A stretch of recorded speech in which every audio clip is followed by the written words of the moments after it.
Chief Howard Fenn wanted the corner booth, and Miles Carver, a quiet widower 3 bites into his soup, told him no. Fenn called it a disturbance, pulled him from the chair and snapped cuffs on his wrists in front of 32 people, grinning the way a man grins when he believes nobody in the room will ever contradict him. Not one person in Stonebridge stood up. What Fenn did not know was that the man he had just cuffed had been sworn in as Commissioner of the Royal Canadian Mounted Police 9 days earlier and had driven himself to Stonebridge specifically to build a case against him. Then 2 black Suburbans turned onto Lakeshore Road. The rental car crossed into Stonebridge a few minutes before 7 in the morning.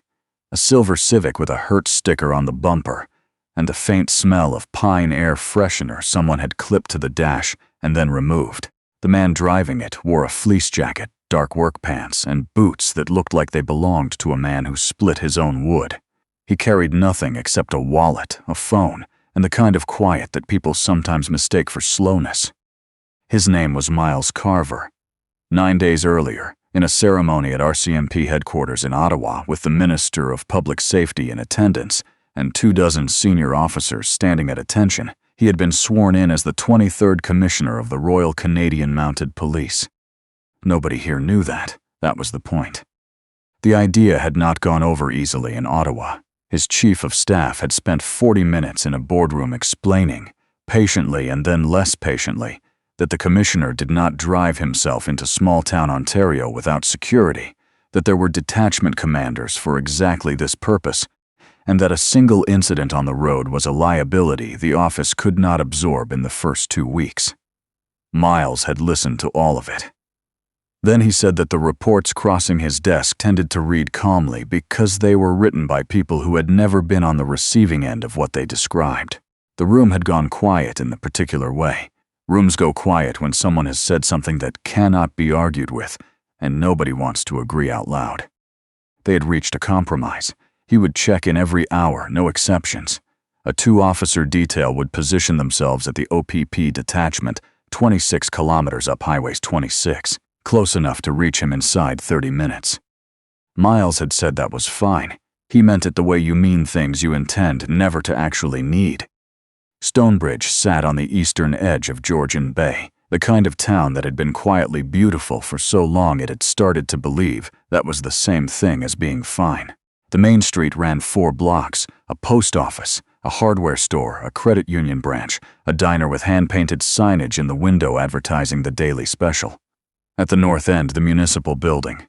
At the south, the parking lot for the small boat launch. In between, roughly 6,000 people who had mostly decided that the best strategy for living here was not asking too many questions. Miles had read the file the evening before, in a motel room off the highway with bad lighting and a heater that clicked every 90 seconds. 37 formal complaints over 18 years, all routed through the same municipal police department, all arriving eventually at the same desk, all producing the same result. Seizures of property with no subsequent paperwork, arrests that lasted long enough to be inconvenient and not long enough to require a hearing. 3 separate residents who had written to the provincial ombudsman's office in language so similar across 3 separate letters that the analyst who pulled the file had circled each paragraph and written a single word in the margin: compare. Every complaint pointed back to the same name. Chief Howard Fenn had run the Stonebridge Municipal Police for 22 years. He had never lost a budget vote. He had never had a complaint upheld. He had never, as far as Miles could find, been seriously inconvenienced by anything. At 7:02, Miles pulled into the lot beside the Lakeshore Diner and made his first check-in call. It lasted 11 seconds. He gave his location, said he was fine, and ended it. He was 57. He had been a widower for 3 years, long enough that the word had stopped arriving like a verdict and become simply part of his biography, like the town he grew up in or the color of his jacket. It had also made him economical. He no longer felt the need to fill silences or explain himself to rooms. He had discovered, in those 3 years, that most rooms will eventually tell you everything you need to know if you give them enough space to do it. The diner was warm and smelled like coffee and something sweet coming off the griddle. A bell above the door announced him. A few heads turned, registered a stranger, went back to what they were doing. The woman behind the counter, Mid-40s, dark hair pinned back, the kind of efficiency that only comes from 10,000 repetitions of the same floor. Glanced at him and told him to sit anywhere. Her name tag read Isabel Nguyen. She had the coffee pot in hand before he reached the booth. He took the corner table facing the door, which was habit, and ordered the soup of the day and a grilled cheese. Isabel wrote it without looking down and read it back with one small correction. It was tomato basil today, not vegetable. Miles said that was fine.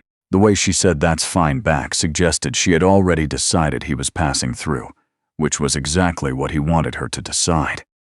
The room settled around him. Two men in work jackets debated the weather. An older woman near the window read a folded section of the Sun-Times. Behind the counter, Isabel moved between the coffee pot and the pass-through window with the economy of someone who has learned not to waste a step.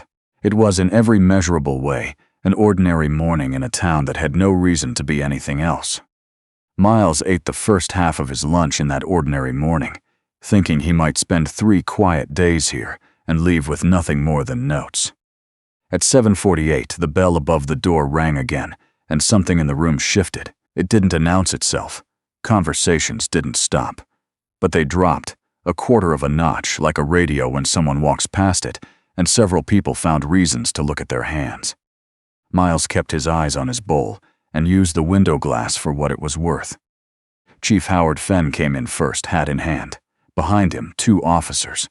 The older one went straight to the counter and poured himself a mug without asking. His name badge read D. Wick. He had the posture of a man who had spent 2 decades being the second most powerful person in every room and had made peace with it. The younger officer, late 20s, he guessed, stayed near the door with her hands at her belt. Her badge read P. Coalhound, and she was the only one of the 3 with her body camera switched on. The amber light on the device was steady. Fenn worked the room on the way in. He asked about someone's truck, put a hand on a shoulder, said the name of a man's wife in a way that made the man smile. He was good at it, genuinely good, not performed, and Miles understood in that moment exactly why 18 years of complaints had never produced a single outcome. The problem was not that Fenn was despised. The problem was that he was liked. That was the harder thing. Then Fenn reached the middle of the floor and stopped, because there was a stranger in the corner booth. Isabel saw it happening before it happened. Miles watched her hand tighten on the pot, watched her take 1 step toward his table, and then not take the second. She turned toward the pass-through window instead and stood with her back to the room, and that single piece of body language told him more about Stonebridge than 37 complaints had. Dale Wick set his mug down on the counter. Petra Colcown lifted her head. Fenn came to the table without hurrying. He stood at the edge of it, broad through the shoulders, carrying his hat at his side. He had the look of a man accustomed to being comfortable everywhere he went, who had not yet encountered a reason to revise that. He said good morning. Miles said good morning back. Fenn nodded once like a man confirming a suspicion. He rested 2 fingers on the table edge. Then he said that this particular table had been his every morning since before the current menu was printed, that every person in this room could confirm it, and that he would appreciate it if the gentleman moved to the counter. The room was quiet now, not dramatically, no one put down a fork, but the quality of the noise had changed. A chair shifted against the floor and it sounded much larger than it was. Miles looked up at him. He did not move. He said, evenly, that he had come in before 7, that he had been seated by the waitress, that his food was in front of him, and that he intended to finish it where he was sitting. He said it the way a man states a fact about the weather. Something in Fenn's face recalibrated. Not anger yet. He said he was not certain the gentleman understood how things worked in a small town. Miles said he understood how a restaurant worked. He said the table had no reserved sign on it. He said every customer who came through that door had the same claim on any seat in the building. He said that if the chief wanted it tomorrow, he was welcome to arrive earlier. Behind the counter, Isabel closed her eyes for a moment. Dale made a short sound that was meant to be a laugh and stopped when nobody joined him. Fenn stood very still. In 22 years in this room in front of these people, no one had said no to him out loud. There had simply never been any reason to test it. And Miles, watching him carefully, understood what was being calculated.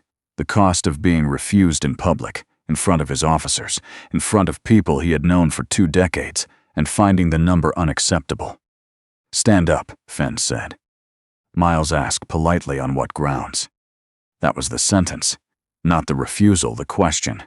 Fenn turned to the room first, which was the tell. A man operating within the law does not check his audience.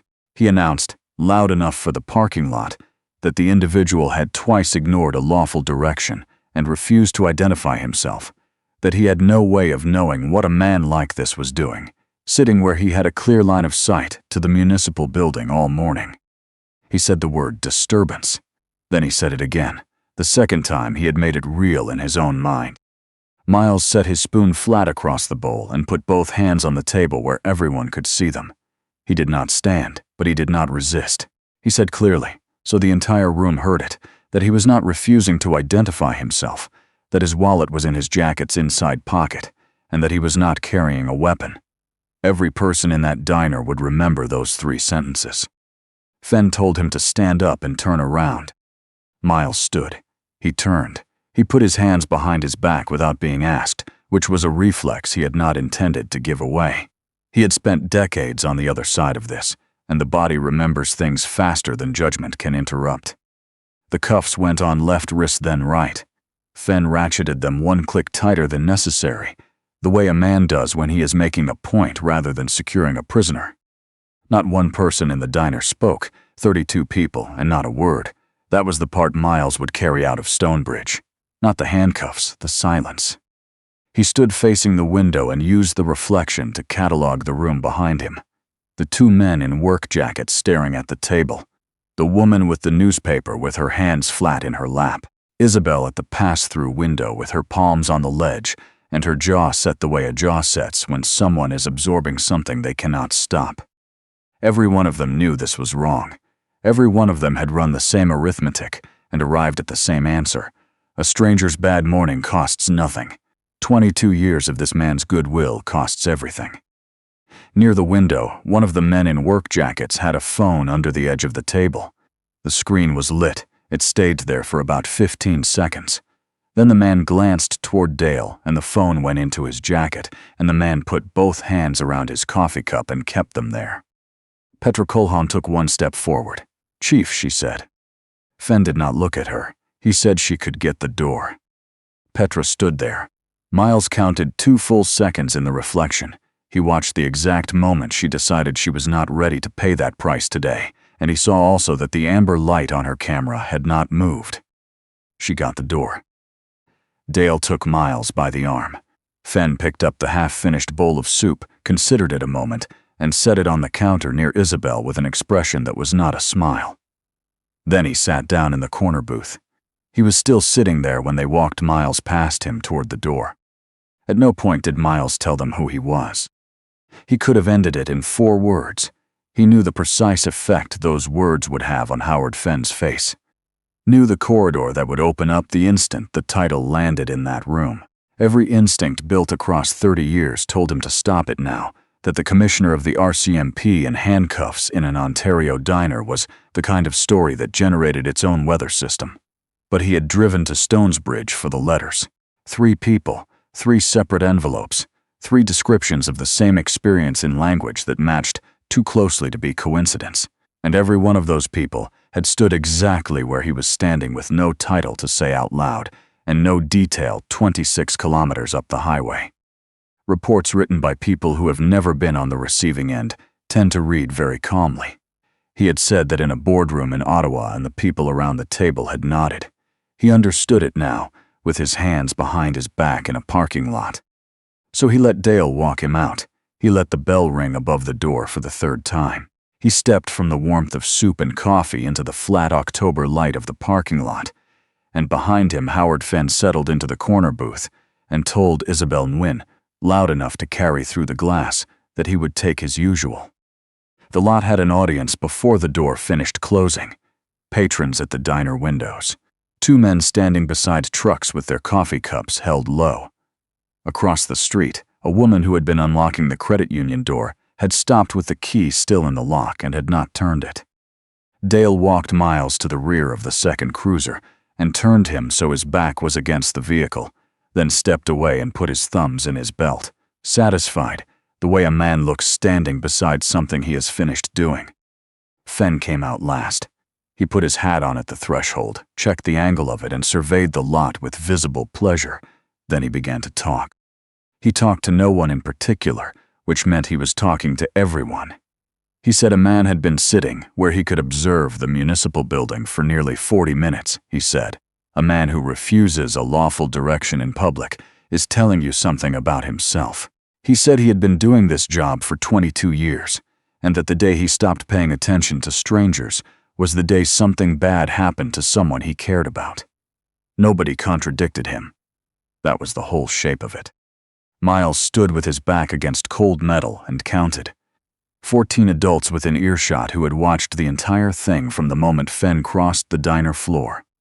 The 2 men with their trucks, the woman with the newspaper, Isabel Nguyen, who had come as far as the door and stopped there with her apron bunched in both hands, and who was the only person in Stonebridge looking directly at him. He was not angry at any of them. That surprised him a little. He had expected to be. But a stranger is a calculation, and Howard Fenn is a fact you live with, and 22 years is long enough to teach an entire town to run that arithmetic without noticing they are doing it. Petra Colhoun came out behind the chief and positioned herself near the hood of the first cruiser. She had not touched Miles once. Her uniform still had the slight newness of someone who hadn't worn it into its own shape yet. She kept glancing toward Miles and then away, and the amber light on her camera was still burning steady. Dale noticed. He told Petra she was burning her battery on a nothing call. Petra said procedure required the camera active during a custodial transport. She said it flatly, like a rule she had memorized because it was the only ground she was certain of. Fenn turned around. He looked at Petra the way a man looks at a new hire who has spoken out of turn in front of a customer, and told her warmly enough for everyone to hear that when she had 22 years on the job, she could decide what was worth recording. Several people in the lot smiled. The amber light stayed on. Petra did not switch it off, and she did not look at her chief again. Miles filed it away with everything else. At 8 o'clock exactly, the phone in his jacket pocket began to ring. It buzzed against his ribs, muffled, steady, 6 times, then stopped. Dale heard it and said someone must be wondering where he was. Fenn, mid-sentence about a road incident from 2 summers back, did not react at all. The phone rang a second time 40 seconds later, then a third. No one took it out of his pocket. No one asked whose it was. Miles stood against the cruiser and let it ring, and for the first time since the handcuffs closed, something changed in his face, not fear. Something much worse for Howard Fenn, which was patience. 26 kilometers up Highway 26, 2 officers listened to 3 unanswered check-in calls, pulled a location ping that had not moved from a diner parking lot in 14 minutes, and stopped waiting. They were rolling within 2 minutes. The divisional office in Barrie put a second team on the road 8 minutes after that, and by 8:15, the words "Commissioner, no contact" had moved far enough up the chain that a deputy commissioner in Ottawa was standing at his desk with both phones in use at once. Fenn was still talking when they came around the south bend of Lakeshore Road at 8:41. 2 black Suburbans moving fast and in formation. The lead vehicle turned into the lot at an angle that closed the entrance. The second stopped on the road with its nose out. Doors opened at once. 7 people stepped out, every one of them wearing a jacket with RCMP across the back in gold lettering, everyone with a badge on a lanyard. The lot went quiet the way water goes still. The 2 men by the trucks set their coffees on the hoods without seeming to know they were doing it. Dale's hand went to his belt and stopped. Petra took 2 steps back and held her palms out from her sides, open, which was the single most professionally correct thing anyone in a Stonebridge uniform did that morning. A woman came around the front of the lead Suburban. She looked to be around 50, a dark blazer under the RCMP jacket, moving with the particular efficiency of someone who had stopped noticing their own authority a long time ago. She did not look at the crowd or the cruisers or the diner. She scanned the lot in one pass and stopped. "Staff Sergeant Nadia Ash," she said, holding her credentials up. "RCMP, I'm looking for Commissioner Miles Carver." Howard Fenn then did the thing that would follow him for the rest of his life. He smiled. He stepped forward. "Pleased to be of use. pleased to be the man with answers on his own ground. He pointed with his whole hand at the man in handcuffs standing against the rear door of his cruiser. "He's right there," Fenn said. "Picked him up about 40 minutes ago. Wouldn't follow direction, wouldn't identify himself. He's all yours, but I'll tell you right now, he was sitting in there with a straight view of my building since before 8 o'clock. No one moved. Ash looked at the man in the handcuffs. Something moved across her face and was gone. When she spoke again, her voice had dropped into the register that carries further than shouting does. "Commissioner," she said, "are you injured?" Miles said he was not. Behind her, a second officer came forward holding his credentials open so the lot could see the photograph and the seal. He was broad-shouldered, graying at the temples, and he did not address the chief at all. He turned slowly so that the diner windows, the men at the trucks, and every officer in a Stonebridge uniform could see what he was holding. "This is Miles Carver," he said, "Commissioner of the Royal Canadian Mounted Police, sworn into office 9 days ago. He is here on federal authority. As of right now, this is a federal scene." The sound that went through the parking lot was not a gasp. It was something smaller and much harder to name. The sound of 30 people understanding the same thing in the same second, and none of them willing to be the first to say it out loud. Isabel Nguyen's hand came up over her mouth. Howard Fenn did not move. His arm was still half raised from pointing. The color left his face in stages, from the forehead down. Then he made a sound that was meant to be a laugh and contained nothing of one, and said that was not possible. Ash told him it was. Fenn said the man had no identification. Miles spoke then for the first time since the diner door had closed behind him. He did not raise his voice. "I told you where my wallet was," he said. "In front of every person in this town. You didn't look." The chief's mouth opened and nothing came out. Dale was staring at his own hand, the one that had been on Miles's arm, with the expression of a man looking at something he has just realized he cannot put down. Petra's body camera light was still on. Ash put her hand out for the key. Fenn found it after 2 attempts, dropped it on the asphalt, and had to crouch to pick it up. The lot was completely silent during the seconds it took him to do that. Then he straightened and held it out. Miles said, "Not yet." Ash stopped with the key in her hand. Miles said evenly that the restraint stayed on until the scene was fully documented. He wanted photographs from every angle. He wanted every vehicle's position logged. He wanted the name and contact information of every person present, taken while they were still present. He said a man had been arrested in this town that morning for not surrendering his seat at a lunch counter, and that the only difference between him and the 3 people who had sent letters to Ottawa was that his phone had already been ringing when he needed it to be. He said the record was going to show exactly what this looked like. So it stayed on for 13 minutes. The commissioner of the Royal Canadian Mounted Police stood in a diner parking lot in handcuffs while officers worked the scene, and all of Stonebridge watched. And Howard Fenn was made to stand 6 feet away and look at it for longer than anyone else. Then it came apart very quickly. 2 officers crossed the street and served papers at the municipal building's front desk before the clerk had finished standing up. The security camera above the entrance came down within the hour and went into an evidence bag. So did the camera over Isabel's register, with her written consent, which she gave so quickly she signed the form without finding a pen first. At 9:20, from his own computer, Howard Fenn filed a supplemental report describing a subject who had become verbally aggressive in the diner and had refused repeated requests to produce identification. 30 people had watched that not happen. He filed it while Ash's officers stood in the parking lot visible through his window. Server access was suspended at 9:47. Dispatch logs, arrest records, property seizure files, personnel records, 22 years of them went under federal seal before noon, and the supplemental report went in with the rest of it, time-stamped and unamendable, 27 minutes old. Dale Wick surrendered his body camera when asked. It contained 6 seconds of footage for the entire morning shift. That became its own kind of document. Petra Colquhoun handed hers over without being asked. She unclipped it herself, stated the serial number out loud, and passed it across. Ash looked at the steady amber light on the front of it, then looked at Petra and wrote something in her notebook.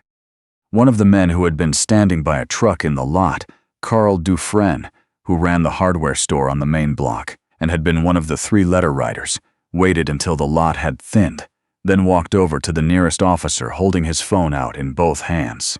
41 seconds of video. Fenn crossing the diner floor, the corner booth, the word disturbance spoken twice. Carl said he had put the phone away when Dale looked at him, and that he had sat in his truck for nearly an hour trying to decide whether to walk across a parking lot. The officer who took his name told him he was the first person from that building to move. After Carl, they started coming across the street. The first was a woman who had been pulled over on the same stretch of road 4 times in a single month, always alone, always after dark. After her, a man whose surveying equipment had been seized from his truck during a traffic stop in 2021 and had never appeared on any inventory anywhere in the building across the street. After him, a retired teacher who described a conversation on a dark road in which she was told, with no witnesses and no camera running, exactly what might happen to her son's business license if she continued writing to the county. By noon, there were 11 people standing in the lot. By 2 o'clock, Ash had stopped taking statements outside and opened a room in the Civic Center because the line was visible from the hardware store. 18 years of quiet arithmetic, and the whole town was doing it out loud at once. The records required no interpretation, which is the particular tragedy of men like Howard Fenn. They believe the danger lies in what people say. It is almost always in what they wrote down. 21 property seizure reports contained no disposition entries. 14 arrests across 9 years had no associated charging documents, including one individual held for 37 hours with no notification to duty counsel and no contact with the Crown Attorney's office. 4 formal complaints against the department had been marked resolved with no file ever opened. Howard Fenn made calls from the sidewalk with his hat in his hand. He called the mayor, who listened for 2 minutes and said he would need to speak with legal. He called the Crown Attorney's regional office, and the duty lawyer told him the office was recusing itself from anything connected to his department and that he should not call again. Fenn stood on the sidewalk after that second call with the phone held against his chest, and people walking past could see him standing there, and nobody said a word to him. By 3 o'clock, there were 2 news vans at the south end of Lakeshore Road. The RCMP communications office released a statement of 5 sentences. Miles declined all media requests. At 4:30, on the front steps of the building Howard Fenn had run for 22 years, the regional superintendent served him with a notice of immediate suspension on direction from the Solicitor General's office in Toronto. Fenn unpinned his badge himself and set it on the hood of the nearest cruiser. The sound it made on the metal was very small. Ash advised him of his rights on the sidewalk, in front of the men who had been standing at their trucks all morning. Miles worked until past 9 from a room in the Civic Center with a folding table, 2 chairs, and a window overlooking the back of the credit union. At some point near 8, Ash came in, set a paper cup of coffee on the table, and sat down across from him. She said she had watched the diner footage twice.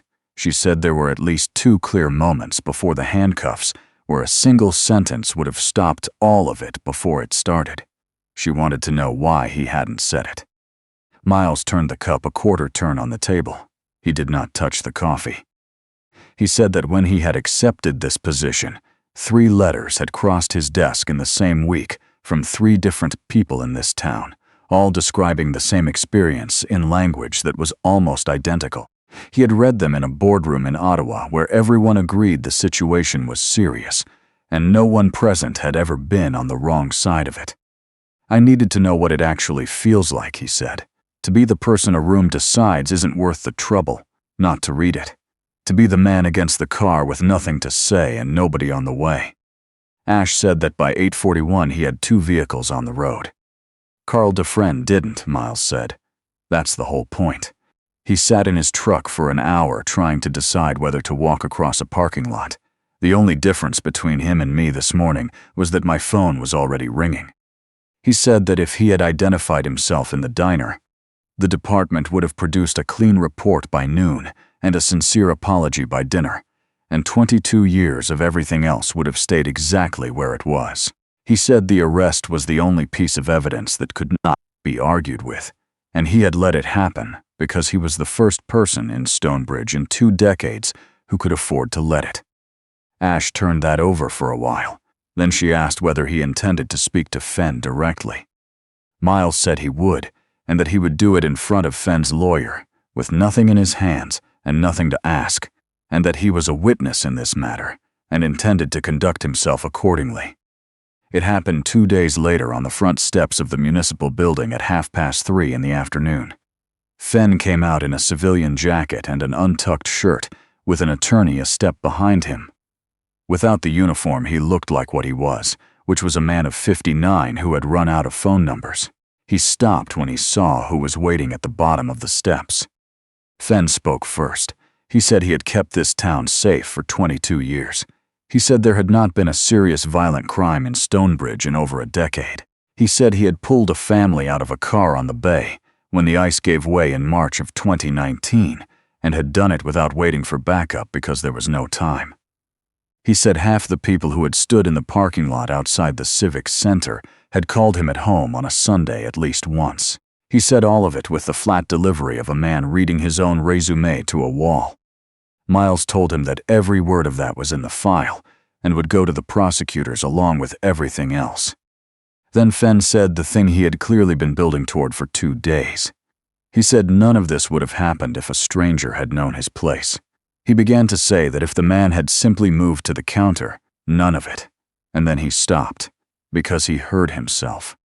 Miles said quietly that people always believed the collapse started on the day somebody caught them. It almost never does.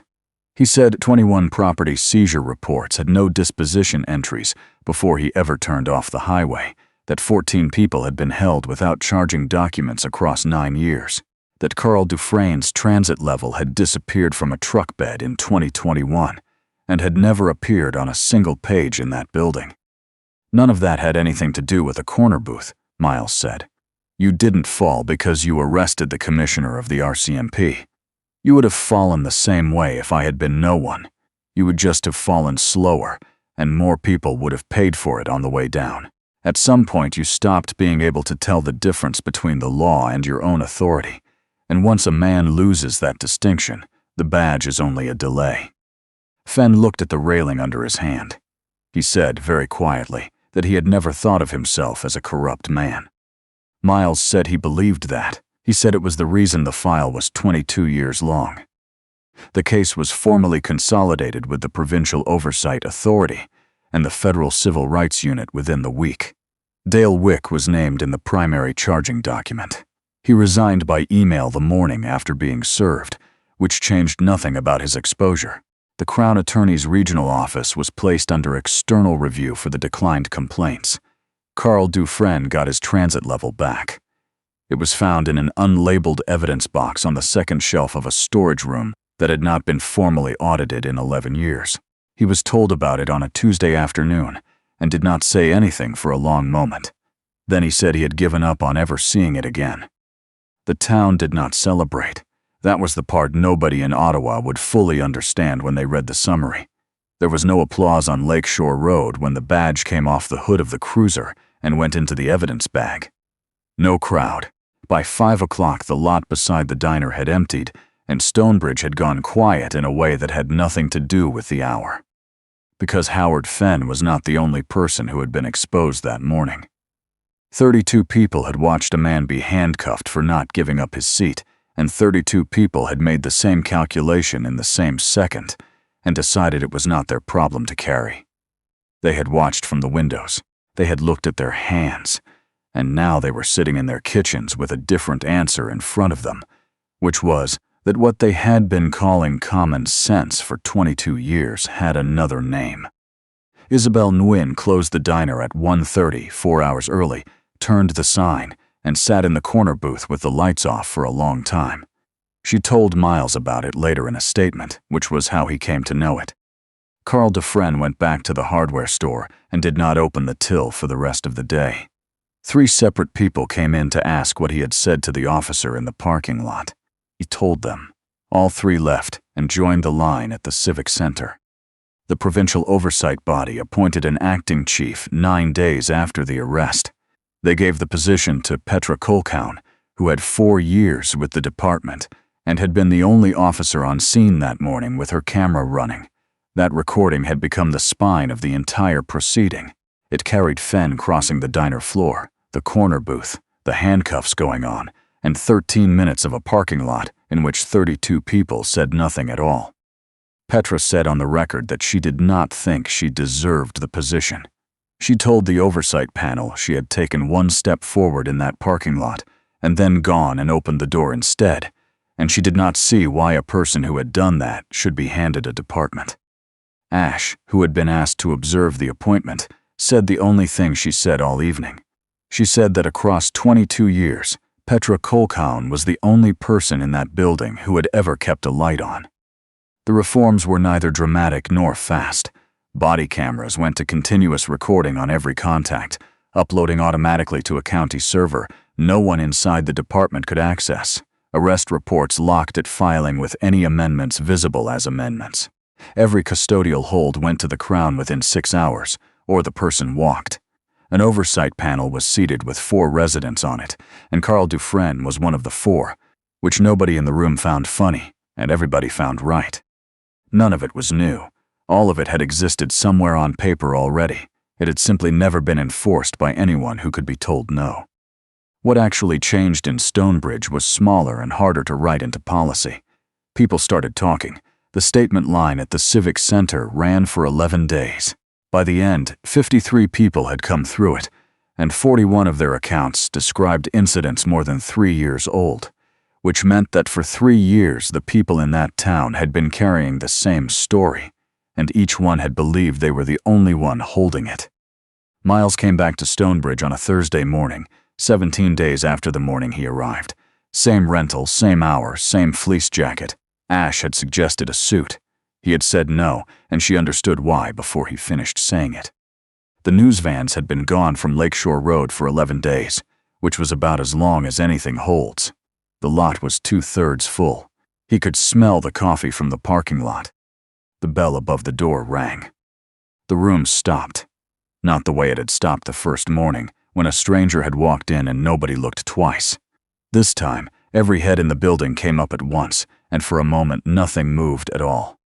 Then Carl Dufresne, at the counter in his work jacket, the man who had held a phone under a table for 41 seconds and then sat in his truck for an hour, set both palms flat on the counter and stood up.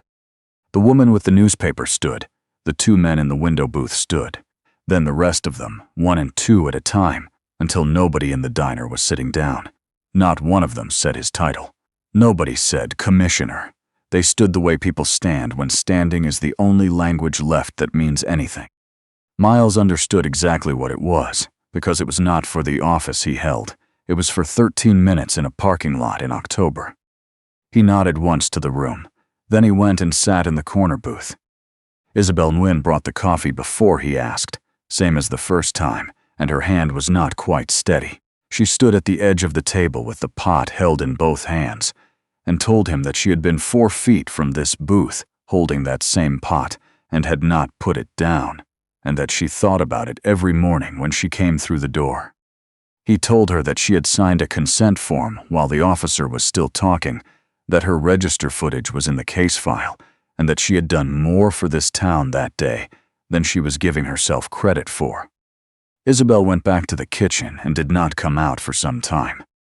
He ate the whole meal this time. Through the window, he could see the municipal building across the street, where the old camera above the entrance had been replaced with a newer one, and where an acting chief who had not wanted the job was working a desk on a Thursday morning. At 10 to 8, Petra Kolkown came out the front entrance, saw the silver Civic in the lot, and looked across at the diner window. Miles lifted 2 fingers off the table. Petra nodded and went to her vehicle. He paid at the counter, left the tip in cash under the edge of the bowl, same as always, made no speech. Nobody asked for one. The bell rang one last time behind him. Ash was waiting by the lead Suburban with the door already open. She asked where he wanted to go next, and he gave her the name of a town 4 provinces west, where a pattern of complaints had been sitting in a file for 16 years, and nobody from Ottawa had ever driven out to read the room. She said the deputy commissioner was going to have a difficult week. He said the deputy commissioner was welcome to the corner booth. The Civic went out the south end of Lakeshore Road a little after 8 in the morning, and Stonebridge went back to its day, and the diner filled up again, and the corner booth sat empty until someone who had come in at 7 decided to sit in it. A badge does not reveal a man. What reveals him is how he treats the person in front of him when that person appears to have nothing. No title to say out loud, no institution behind them, no one on the way. Howard Fenn did not fall because he put handcuffs on the wrong man. He fell because for 22 years he had been placing his own certainty where the law was supposed to be, and a town had agreed to call it order. When authority replaces the law and silence becomes the price of peace, justice does not collapse all at once. It erodes quietly in parking lots and corner booths, one small refusal at a time, and it takes almost nothing to begin turning it back.